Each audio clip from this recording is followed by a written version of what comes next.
Welcome to my Chanel Veteran's Legacy.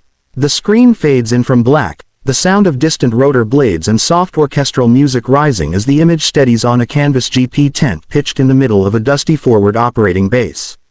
Sunlight filters through loose seams, turning dust motes into drifting gold. Voices overlap, boots shuffle, radio static breathes in the background. The scene builds, slow and cinematic, pulling the viewer in as if they're standing right there. This story begins on a scorching afternoon in Helmand Province, where a platoon of young Marines had just returned from a grueling patrol. Sweat-soaked, sand-caked, and exhausted, they dragged themselves toward the tent that served as both shade and sanctuary. Inside sat the battalion's guests, some volunteers from home who had flown out for a morale program, along with medical personnel and a handful of civilians on contract. Among them was an old man. At first glance, he looked like he didn't belong. Thin, a little frail, his gray hair neatly combed and his hands folded patiently in his lap. He wore simple khaki trousers and a long-sleeved shirt rolled past his elbows. No hat, no insignia, no visible clues of who he was or why he had been allowed into a frontline base. Private First Class Liam Ortega noticed him immediately. "Hey Staff Sergeant," Ortega muttered to his NCO while unstrapping his body armor. "Who's the grandpa?" Staff Sergeant Harlan shrugged. "Some visitor. Came with the chaplain group. Don't know his deal." Ortega smirked, the kind of tired grin a 19-year-old makes when he's trying to be cocky through the exhaustion. "Guy looks like a retired accountant. Bet he's never touched a rifle. He didn't mean any harm. Just the usual Marine humor born from fatigue and adrenaline." Still, his curiosity gnawed at him. Marines were milling around the old man, offering him water, but no one seemed to know who he was. Something about him, maybe his posture, maybe the quiet stillness around him, felt off.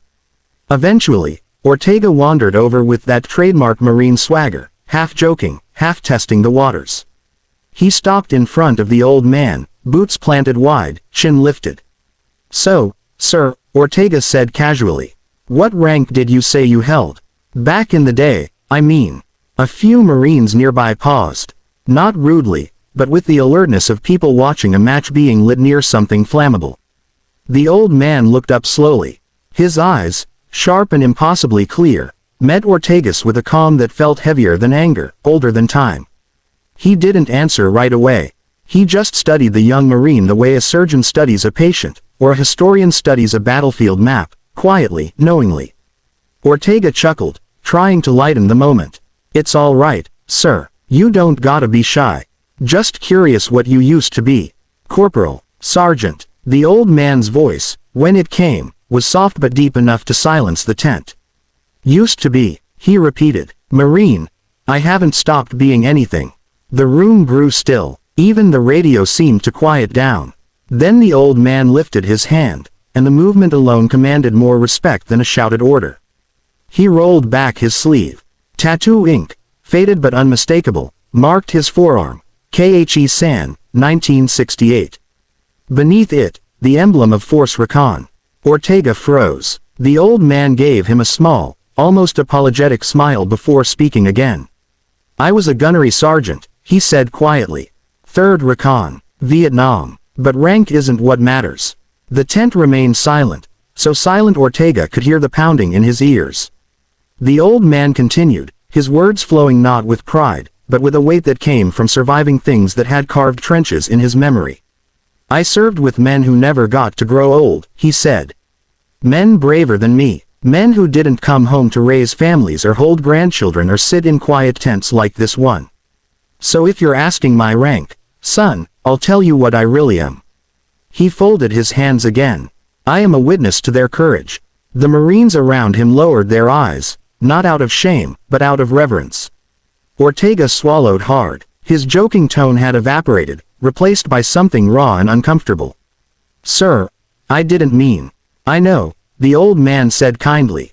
"But sometimes, young Marines forget the shoulders they're standing on." He motioned for Ortega to sit. Hesitant, humbled, the young Marine obeyed. A few others drifted closer, quiet, respectful, gathering around as if drawn to a campfire in the dark. "If you want to know about rank," the old man said, "I'll tell you about a private first class named Martin Hale. He looked past them, his eyes turning distant, glassy with memory. He was 19. Just like you, he said to Ortega. He carried the radio on a recon patrol outside Kisan. Smart kid. Fast. Always smiling. The kind of Marine who made the worst days seem survivable. The tent listened in absolute stillness. One morning we were ambushed, the old man said. We were outnumbered, outgunned. We took cover behind a trench of broken earth. Enemy fire tore through the trees, and one round hit our lieutenant. His breathing grew slow and heavy.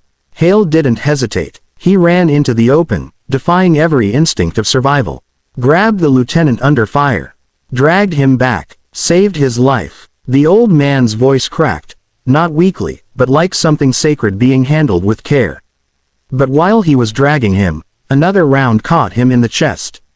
No one moved. He died before I could reach him, the old man whispered. 19 years old. Rank. Private first class. But courage. He shook his head, a tremor of grief and admiration running through him. Courage of a general. Ortega felt the burn behind his eyelids. He forced himself to stay composed, but the story sliced through every layer of bravado he had built. The old man sat back, breathing carefully. So you see, Marine. Rank is earned in different ways. Some wear it on their collars. Others carry it in their sacrifice. The tent remained frozen. Every Marine there sitting straighter now, their postures unconsciously sharp, grounded, reverent. Then Staff Sergeant Harlan stepped forward, clearing his throat. Gunnery Sergeant, he said respectfully, if you don't mind me asking, why come out here? To this place, after everything you've already given. The old man looked at him with a soft, aching smile. Because you remind me of them, he said. Of what they fought for. Of the legacy they left behind. And I want to see that legacy alive. Not forgotten. He reached for a canteen a nearby corpsman offered. His hand trembled faintly, but not weakly.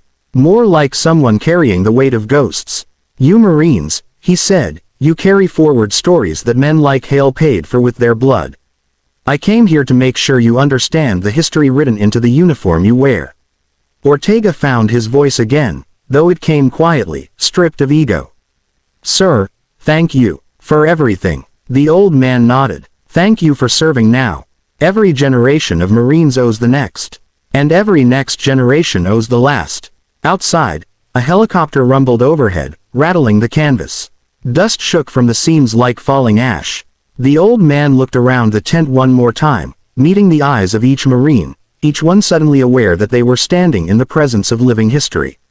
I may be old, he said softly, but when I see Marines like you, first know the Corps is in good hands. No one clapped. No one joked. No one spoke. They simply stood, as if at attention, even without the order.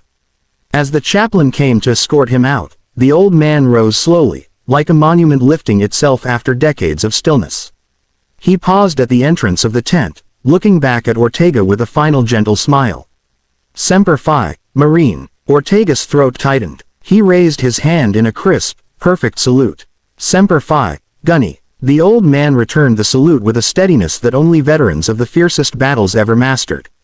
Then he walked into the blinding desert sunlight, his figure shrinking slowly until the wind swallowed him. Inside the tent, no one moved for a long time. Finally, Ortega exhaled shakily. Staff Sergeant, he whispered, I feel like I just shook hands with history. Harlan nodded. You did. For the rest of that deployment, whenever the younger Marines joked too loudly, or complained about the weight of their gear, or griped about the heat, Ortega would glance at his forearm, where he'd written a single word in marker that slowly faded over months of sweat and dust. Legacy. He didn't tell anyone what it meant. He didn't have to. But every time he touched those letters, he remembered the quiet power of an old man who carried the ghosts of Kisan, and who reminded them, without shouting, without rank, without demanding anything, that Marines are part of something bigger than themselves. And years later, when Ortega had grown into a sergeant himself, he would repeat that story to every new Marine who arrived in his unit. So they would understand, so they would remember, because legacy is not a medal, or a rank, or a chapter in a history book. Legacy is a Marine walking into a tent full of strangers and reminding them of the names engraved on the walls of time.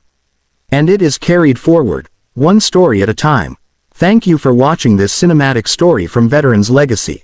If it moved you, if it made you think, or if it reminded you of the sacrifices that built the freedoms we live under, please like, comment your thoughts, and subscribe for more stories that honor the heroes who walked before us.